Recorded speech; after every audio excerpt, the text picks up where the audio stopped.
BJP நல்லா வளர்ந்துட்டு இருக்குது. அண்ணாமலைங்கிற பெரிய மாபெரும் பிம்பம் இருக்குது. பிஜேபியில் என்ன வேணால் நடக்கலாம். அண்ணாமலை திருப்பி லாஸ்ட் டைம் கூட உள்ள விட்டால் விடுவாங்க. திமுக அதிமுக கூட கூட்டணின்னு பார்த்தீங்கன்னா எடப்பாடி கூட தான் அவங்க வச்சு ஆகணும். எடப்பாடி பின்னாடி பெரிய அணி இருக்கிற நினைச்சிட்டு இருக்காங்க. அத்தனையும் பொய், கிடையவே கிடையாது.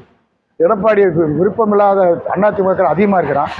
ரெண்டாவது பொதுமக்கள் யாருமே கிடையவே கிடையாதுங்க. எல்லாரும் ஒரு அரசியலை பற்றி உள்ள இருக்காங்க. அதனால் எடப்பாடி மேலே நல்ல அபிப்பிராயமே கிடையாது. எனக்கு தவழ்ந்து போய் சசிகலாட்ட பிச்சை வாங்கின மாதிரி பதவி வாங்கிட்டு கிடச்சி அந்த அம்மாவே நீ யாருன்னு கேட்குற அளவுக்கு போன மனுஷன். ஒரு நன்றி கேட்ட நம்பிக்கை துரோகிங்கிறது மட்டும் தெரியுது.